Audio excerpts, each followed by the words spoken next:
여러분 오늘 오실 때 우산 다 들고 오셨지요? 장마철인데 우산 들어본 지가 한참 만이지요. 여러분 메마른 대지 위에 담비 내리셔서 이번에 가뭄을 완전히 해갈시켜 주실 줄로 믿습니다. 이 시간에 우리의 메마른 심령에도 하나님께서 말씀의 은혜로 채워주실 줄로 믿습니다.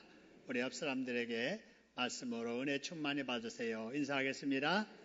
말씀으로 은혜 충만히 받으세요.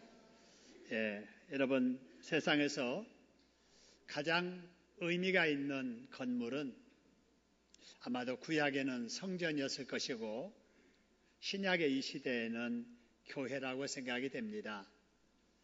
왜냐하면은 여러분 구약의 성전이나 신약의 교회나 바로 그것은 이 땅에 있는 하나님의 집이기 때문에 그러지요. 바로 그곳에서 하나님께 제사가 드려지고 하나님께 예배가 드려지기 때문에 그렇습니다. 그래서 우리 하나님께서는 하나님의 집을 가까이 하는 자를 하나님께서도 가까이 해주시고 하나님의 집을 소중히 여기는 자를 하나님께서 소중히 여겨주십니다. 할렐루야. 예배를 통해서 하나님께 감사하고 또 예배를 통해서 하나님께 영광을 돌리는 그 사람을 하나님은 사람 중에서도 소중하게 존경받고 인정받도록 높여주십니다. 할렐루야. 여러분 그런데 이 성전을 유대인들이 건축하고 있었는데 방해꾼들이 나타나서 성전 건축 공사가 무려 16년 동안이나 중단되고 맙니다. 여러분 그 뒤에 어떤 일이 있었을까? 그 말씀이 바로 여기 에스라 5장에 나오는 말씀이에요. 그 중에 전반부의 말씀 우리가 이 시간에 나눌 텐데 여러분 이 말씀을 통해서 이 시대에 우리가 해야 될 일이 무엇인가에 대한 여러분 지혜를 얻으시고 도전을 받으시기를 소원합니다. 그러기 위해서 먼저 1절 건너뛰어서 2절부터 보지요. 2절의 말씀을 보니까 맨 마지막 말씀 유대인들이 다시 뭐하기 시작했다고 그랬어요? 건축하기 시작했다. 뭘 다시 건축하기 시작을 했지요? 하나님의 성전을 건축하기 시작했다라고 하는 거예요. 여러분 그러면 여러분 성전 건축을 16년 동안이나 안 하고 있었으니까 잊어버릴만 하잖아요. 또 기억하고 해야 된다 생각은 했어도 여러분 부담스러운 일이잖아요. 귀찮은 일이잖아요. 그런데 이때 사람들이 어떻게 해서 이렇게 잊혀질 만한 또 부담될 만한 성전 건축을 다시 시작하게 됐을까라는 거예요. 그 이유를 밝혀주는 말씀이 바로 이해라는 첫 글자예요. 이해라고 하는 거, 그 원인이 되는 말이 그 위에 있다는 거죠. 그래서 1절 바로 이런 일 때문에 유대 백성들이 다시 성전 건축을 했다라고 했는데 이해라고 하는 말, 여러분 여기 1절에 보니까 이런 말씀이 있어요. 자, 1절의 말씀 보니까 선지자들 곧 학개와 스가랴 이런 사람들이 유다 사람들에게 무엇 하였다 그래서요? 예언했다. 그래서 이 선지자들이 사람들에게 예언을 했더니 사람들이 깨닫고 성전 건축을 다시 시작했다라는 거예요. 여러분 여기서 중요한 것은 예언했다라는 바로 이 말입니다. 선지자들이 예언했다. 여러분 예언이라는 말을 일반적으로 생각할 때 어떤 개개인의 장래되어질 일들을 미리 말하는 것, 이런 것을 예언이라고 생각을 하는데 이때 선지자들이 유대인들에게 예언했다라는 그 예언은 그런 개개인의 사적인 미래 일을 미리 말하는 것이 아니고 이 유대인들이 지금 당장 해야 될 사명을 깨우쳐 알려주었다, 그런 뜻입니다. 여러분 바로 오늘날 이 시대도 마찬가지예요. 설교자들은 어떤 사람들이냐?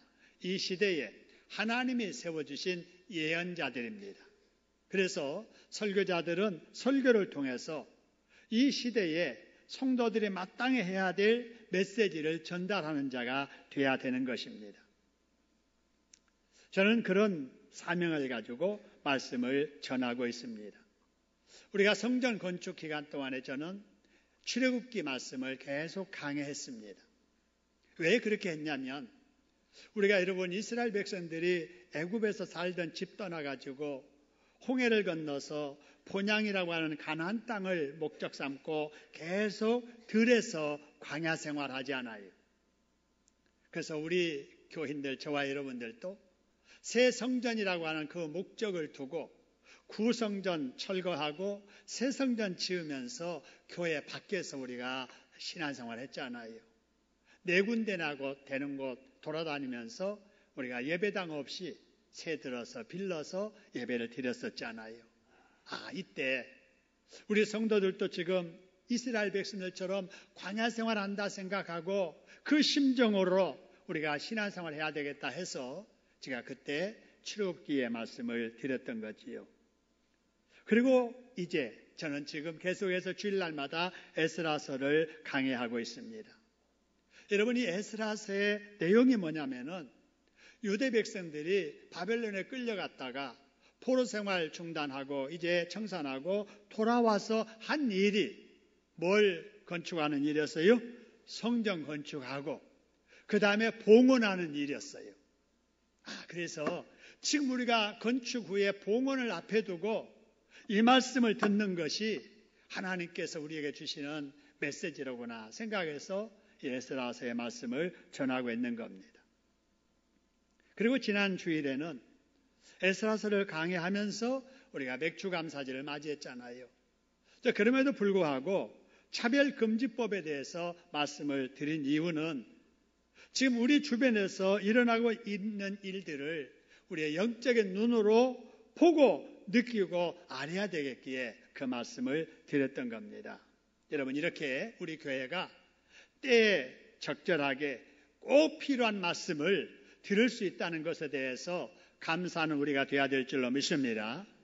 자, 그렇다면 우리가 바로 선지자를 통해서 말씀을 들을 때, 우리가 설교 말씀을 들을 때 어떻게 해야 될까? 그것을 2절에서 다시 보시기 바랍니다. 2절의 말씀 보니까 여러분 이런 말씀이 있죠. 자, 이에 다시 건축을 시작했다라고 했는데 바로 여기 다시 건축을 시작했다. 그것은 예언의 말씀을 듣고라고 말씀했잖아요. 여러분, 하나님의 말씀을 들어야 된다는 거예요. 우리는 하나님의 말씀을 들을 때 잊어버렸던 사명이라도 되찾고 해야 될 일을 다시 시작할 수 있게 됨을 믿으시기를 소원합니다.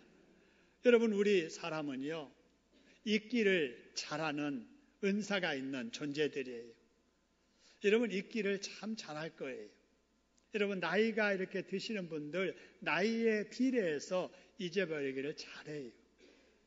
어떤 분은 TV 리모컨을 냉동실에 넣고 이렇게 막 어디다 두었는지 찾는 분이 있고요. 어떤 분은 전화를 받으면서도 전화 어디 있지 하면서 전화를 찾는 분도 있고.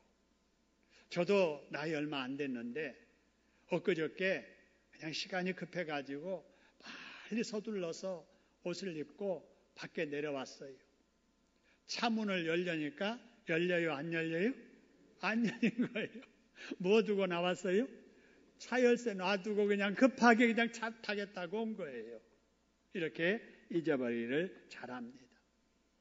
뿐만 아니라 우리 사람이 안고 있는 하나의 약점 중에 하나는요, 자꾸 편해지고 싶어 한다는 거예요. 한도 끝도 없이 편해지고 싶어 해요. 여러분, 막 달리는 사람은 뭐 하고 싶을까요? 걷고 싶어요. 그래서 여러분 이렇게 이제 달리지 않고 걸으면은 한참 걷다 보면은 뭐 하고 싶어요? 쓰고 싶어요. 그래서 뛰다가 걷다가 서 있는 사람, 서 있으면 뭐 하고 싶어요? 앉고 싶어요. 앉아 있는 사람은 뭐 하고 싶어요? 눕고 싶은 것이 우리 인간이에요. 여러분 유대인들이나 지금 우리나 똑같을 거예요. 잊어버리기를 좋아했을 것이고, 여러분 그들도 편해지기를 좋아했을 거예요. 여러분 그들이 성전 건축을 시작하다가 성전 건축이 방해꾼들에 의해서 중단될 때 얼마나 안타까웠겠어요. 하나님이 기뻐하는 일이고 우리가 바벨론에 살면서 얼마나 사모했던 이 성전인데 우리가 성전 건축을 이렇게 하다가 중단할 수 있겠는가 안타까웠을 거예요. 그런데 중단되고 나서 1년 지나 5년 지나 10년쯤 되니까 성전 건축을 안 하는 것이 너무 편한 거예요. 무거운 짐을 내려놓은 기분이었을 거예요. 그러다가 16년쯤 됐을 때는 아마 성전 건축을 한다는 것을 잊어버렸을지도 몰라요. 그런데 그러던 사람들이 하나님의 말씀을 듣고 안 되겠다. 우리가 지금 이 일을 손 놓고 있구나. 이 일을 빨리 해야지.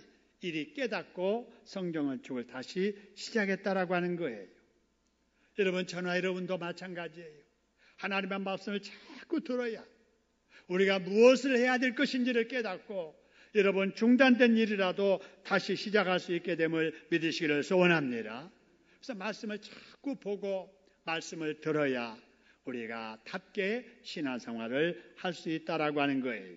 여러분, 그러면 우리가 말씀을 읽었든지 들었든지 그러면 우리가 그 다음에 뭘 해야 되느냐? 여러분, 유대인들이 선지자들의 말씀을 듣고 깨닫고 나서 중단되었던 성전 건축을 다시 시작했던 것처럼 여러분 우리가 순종해야 될 줄로 믿으시기를 소원합니다. 들은 말씀은 순종해야 돼요. 한번 따라합시다. 읽은 말씀, 들은 말씀은 실천하자. 여러분, 그러는 사람에게 변화가 나타나게 됨을 믿으시기를 소원합니다. 여러분, 말씀을 듣고 순종할 때 나의 인격의 변화, 신앙의 변화, 삶의 변화가 나타나게 되는 거예요.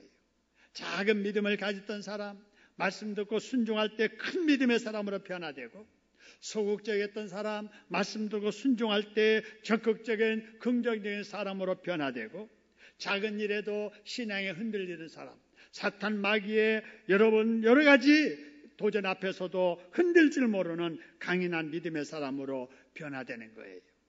여러분, 저는 하나님이 세워주신 선지자의 사명을 가지고 하나님의 말씀을 전하는 일에 충실한 목자가 되고 여러분들은 그 말씀에 순종하는 하나님의 자녀가 되어져서 큰 믿음, 강인한 믿음으로 하나님을 기쁘게 해드릴 수 있기를 주님의 이름으로 축원합니다. 여러분, 오늘 2절의 말씀을 보시면서 두 선지자의 이름을 한번 주목해 보시기 바랍니다. 거기 보니까 학개라고 하는 선지자가 나오고 스가랴라고 하는 선지자가 나옵니다. 이 두 선지자 역시 이스라엘 백성들이 포로 생활 청산하고 이제 돌아왔을 때 활동하기 시작했던 선지자예요. 그런데 여러분, 이 두 선지자를 소개하는 이 모습을 보면 조금 차이가 있어요.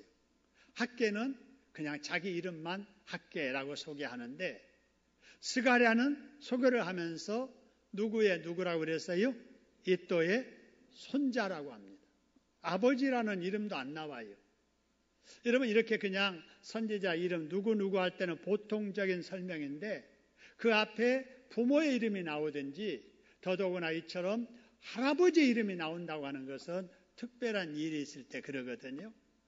왜 그랬을까? 사연인지요. 여기 스가랴의 아버지가 스가랴 어렸을 때 전쟁에 나가서 죽게 됩니다. 그래서 이 스가랴는 어려서부터 할아버지 밑에서 자라게 돼요. 그래서 이 스가랴를 소개하면서 아버지 이름 대신에 할아버지 이또라고 하는 이름을 넣어가지고 스가랴는 이또의 손자였다라고 소개를 합니다. 여러분, 우리 주변에도 손자 손녀가 자기 아빠 엄마에게 이렇게 키워지는 것이 아니라 할아버지 할머니 손에 이렇게 자라는 아이들이 있지요. 그런 가정을 조손 가족이라 이렇게 말합니다. 그리고 그런 가정에서 자라는 아이를 조손 가정의 아동이라 이렇게 이 얘기를 합니다. 여러분, 할아버지 할머니 손에 자란 조손 가정, 조손 아이들이 있다 할지라도 여러분, 어떻게 보면은 불행하잖아요. 부모 손에서 키워야 자라야 되는데 부모 손에서 크지 못하고 할아버지 손에서 자란다, 할머니 손에서 자란다는 것은 불행한 일이지만 여러분, 스가랴도 초선 가정에서 자란 바로 그런 아이였지만 이렇게 잘 자라서 하나님 나라를 위해서 큰일하는 선지자가 됐다는 사실을 우리가 주목했으면 좋겠어요. 혹이라도 조선 가정에 자녀로 자란 아이가 있고 그런 학생이 있다면은 선지자 스가랴도 조선 가정의 아중이었구나. 그런데 이렇게 훌륭한 사람이 됐다는 것을 알고 우리 아이들도 열심히 교회 나와서 기도 생활하고 열심히 목표 가지고 공부하면 하나님의 나라를 위해서 그리고 국가를 위해서 스가랴처럼 큰 일을 하는 인물이 될 줄로 믿으시기를 소원합니다. 그런 예를 보면서 우리가 그런 아이들을 위해서도 격려하고 기도해야 되겠습니다.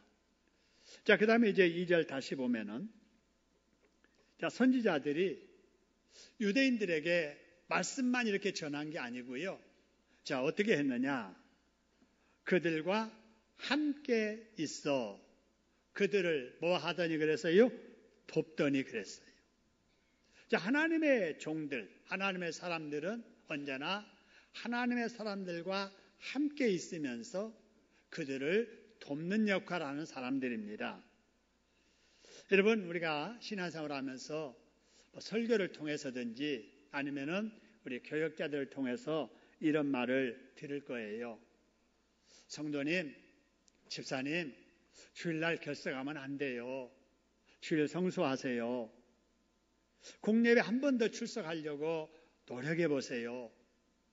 교회 가까이 사시는데 새벽 시간에 나와서 새벽 기도에 좀 참석하세요. 금요일 날 9시부터 심야 기도에 있는데 한번 나와서 한번 기도에 동참해 보세요. 전도하세요. 이제 봉사할 때가 됐잖아요. 이제 봉사하셔야 됩니다. 여러분, 이런저런 이야기들을 많이 들을 거예요. 여러분, 이런 말을 들을 때 여러분은 어떻게 느끼시는지 모르겠어요. 어떤 분은 이렇게 생각할 수도 있겠어요. 아니, 내 신앙 내가 알아서 잘 할 텐데 되게도 귀찮게 하시네. 아마 이렇게 느끼시는 분이 계실 거예요. 여러분, 교역자들은 성도 여러분들을 귀찮게 하는 자들이 아니잖아요. 여러분을 돕는 자들임을 믿으시기를 소원합니다. 하나님께서 하나님의 사람들을 지도하시는 방법이 하나님께서 하나님의 사람들을 세우셔서 그 사람들의 입을 통해서 하나님이 하고 싶은 말씀을 전하게 하시는 겁니다. 할렐루야. 그래서 여러분, 교육자들에게 그런 권면을 들을 때 하나님께서 내 신앙 변화시켜 성숙해 하시고 복받게 하시려고 이런 말씀 하시는구나 이렇게 받아들이고 순종하는 여러분 되시기를 소원합니다. 자, 여러분, 그리고 이어지는 말씀입니다. 한번 생각해 보세요. 유대 사람들이 16년 동안이나 성전 건축 안 했든지 못 했든지 그러고 있다가 하나님의 말씀을 듣고 성전 건축을 시작한 일은 잘한 일이에요? 못한 일이에요? 잘한 일이죠. 잘해도 보통 잘한 일이 아닙니다. 너무너무 아주 잘한 일이에요. 그런데 그 결과는 어찌했을까요? 하나님이 기뻐하실 일, 마땅히 해야 할 일을 시작했는데 결과가 어땠을까? 3절에 보니까 여러분 이런 말씀이 있습니다. 총독이 그들과 함께하는 자들과 함께 와가지고 뭘 하느냐? 밑에 두 번째 줄, 세 번째 줄 거기 보니까 누가 너희에게 명령해서 이 성전을 짓게 했고 누가 이 성곽을 마치게 했느냐라고 묻더라 그 말입니다. 여러분, 여기 물었다 그 말은 따지는 거예요. 시비 거는 거예요. 성전 건축을 방해하려고 지금 나선 겁니다.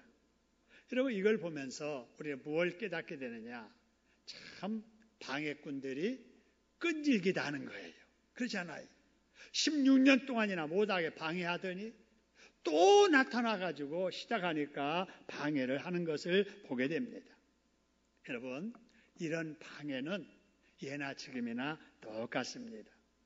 여러분 경험하시겠습니다마는 여러분이 새롭게 마음을 먹고 하나님 기뻐하는 일을 하려고 여러분 시작하면 방해되는 일이 생겨요? 안 생겨요? 꼭 생깁니다. 꼭 생겨요. 이제부터 기도 생활 좀 해야지 하고 새벽 기도 출석하기 시작하면 여러분 일주일 못 가서 방해될 일이 꼭 생깁니다. 봉사해야지 생각하고 봉사하면서 시험되는 일이 꼭 생깁니다. 내가 성경을 한번 꼭 금년에 읽어야지 읽고 시작했는데 여러분 3주 못 가서 방해가 있어서 중단하고 아직까지 계속 읽지 못하는 분 웃고 계세요. 다 압니다. 그런 사람들이 많아요. 왜 그럴까? 이상하지 않아요? 왜 그럴까? 여러분 세상 일, 별로 유익되지 않는 일, 죄 짓는 일은요 방해가 별로 없어요. 하면 할수록 재미있고 하면 할수록 잘 되고 그러는데 어떻게 유독 하나님이 기뻐하는 일을 하려고 하면은 이렇게 방해되는 일이 있을까? 그것은 하나님이 기뻐하는 일을 아주 싫어하는 놈이 있기 때문에 그래요. 그 놈이 누구죠? 마귀입니다. 마귀는 여러분 언제나 하나님이 기뻐하는 일을 방해해요. 그래서 못하게 합니다. 직접 나서서 방해하기도 하고 누구를 시켜서 방해하기도 하고 또 크게 말해서 어떤 제도나 법이나 공권력을 통해서 방해하기도 합니다. 여러분 그런데 우리가 방해를 받을 때마다 꼭 기억해야 될 것은 오늘 4절 5절 한번 다시 보세요. 이렇게 방해는 시작이 됐는데 여러분 세 번째 줄에 빨간 줄 같이 한번 읽어보겠습니다. 그들이 능히 공사를 뭐하지 못하고 막지는 못했다고 말입니다. 여러분 하나님 기뻐하는 일을 못하게 하는 일, 방해는 있어도 그 방해가 우리의 하는 일을 막지는 못한다는 사실을 기억하시기를 소원합니다. 꼭 기억을 해야 됩니다. 그래서 여러분 혹시라도 하나님이 기뻐하시는 일을 하려고 하다가 또 시작했다가 방해가 있어서 중단한 분이 계시면 오늘부로 그 일을 다시 시작하시기를 주님의 이름으로 축원합니다. 왜냐하면 여러분 방해는 있어도 막지는 못하기 때문에 그렇습니다. 할렐루야. 어떻게 그것이 가능할까? 방해는 있어도 그 방해 때문에 하나님 기뻐하는 일을 막지는 못하게 하는 것이 어떻게 가능할까? 4절 말씀 보니까 이런 말씀이 있어요.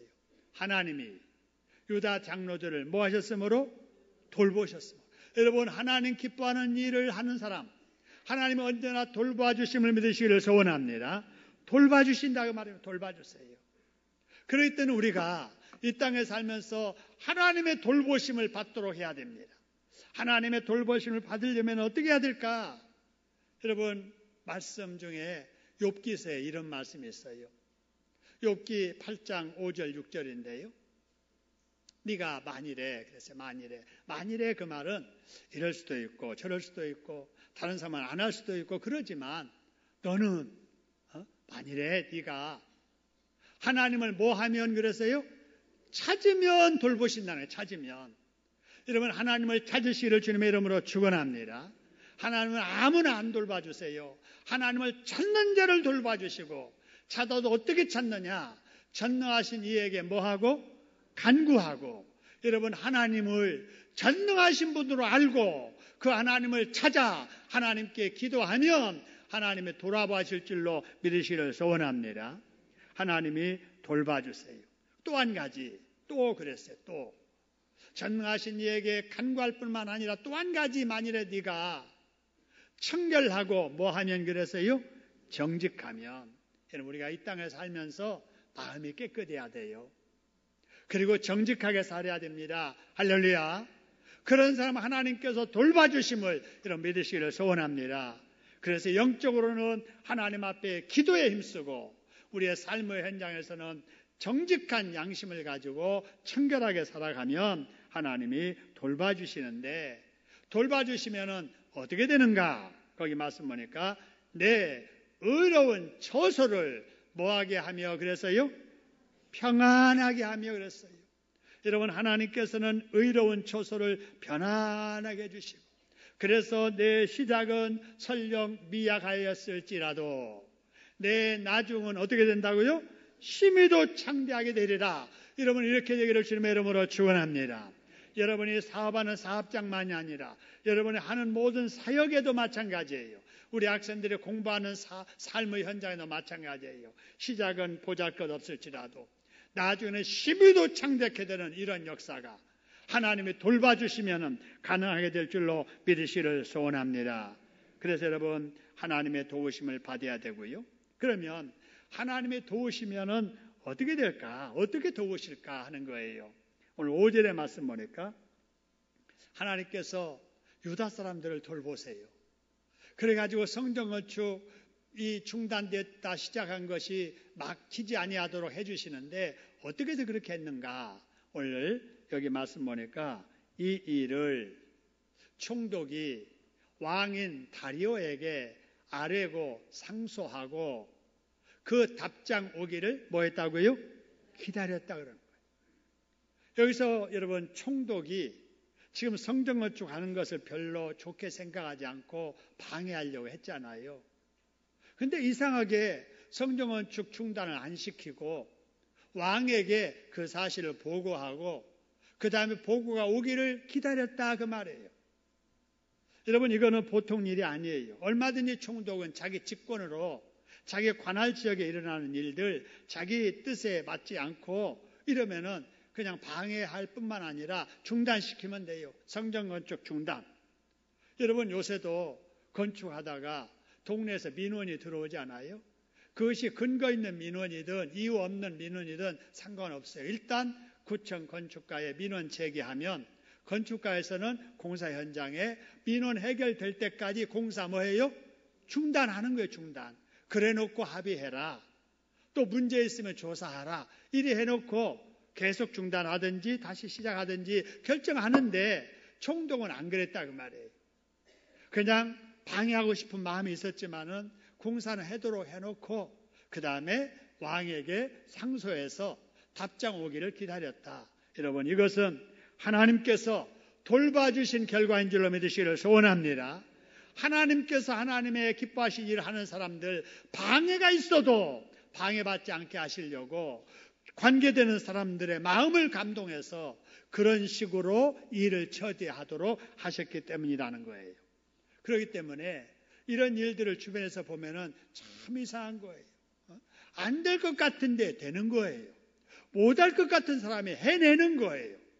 여러분, 이런 모습을 여러분 고린도 후서 6장 9절에서는 이렇게 표현합니다. 여러분, 고린도 후서 6장 9절에 이런 말씀이 있어요. 같이 한번 읽어봅시다. 시작. 무명한 자 같으나 유명한 자요, 죽은 자 같으나 보라 우리가 살아있고, 징계를 받는 자 같으나 죽임을 당하지 아니하고, 근심하는 자 같으나 항상 기뻐하고, 가난한 자 같으나 많은 사람을 부유하게 하고, 아무것도 없는 자 같으나 모든 것을 가진 자로다. 할렐루야. 이상하지 않아요? 아니, 우리 직장에 그 친구, 교회 다니자는 그 친구, 무명한 자 같은데 참 유명한 사람 두고 보니까 저 친구 죽은 사람처럼 같은데 살아있는 사람, 아이고 근심할 일이 많은 것 같은데 늘 기뻐하는 사람, 아무것도 없는 사람 같은데 베풀며 도와주며 사는 사람. 여러분, 이런 역사가 나타나게 됩니다. 할렐루야. 왜 그래요? 하나님을 기쁘게 해드리는 사람, 하나님이 돌보시기 때문에 그렇습니다. 할렐루야. 저와 여러분들이 하나님의 돌보심으로 여러분의 주변 사람들이 볼 때 이해할 수 없는 그런 인물들 되기를 주님의 이름으로 축원합니다. 무명한 자 같으나 유명한 자요, 여러분 근심하는 자 같으나 항상 기뻐하는 사람, 가난한 자 같으나 많은 것을 가지고 도와주며 사는 부자들 되기를 주님의 이름으로 축원합니다. 아무것도 할 수 없는 사람 같은데 예수 안에 능치 못함이 없는 그런 인물들 되기를 주님의 이름으로 축원합니다. 여러분, 우리는 그런 사람들입니다. 그런 하나님을 가까이 하시고, 그런 하나님 앞에 열심히 기도하시고, 여러분 청결한 양심 가지고 정직하게 사시면서 금주 한 주간도 승리하시며 하나님 영광 돌리는 저와 여러분 되기를 주님의 이름으로 축원합니다. 기도하겠습니다.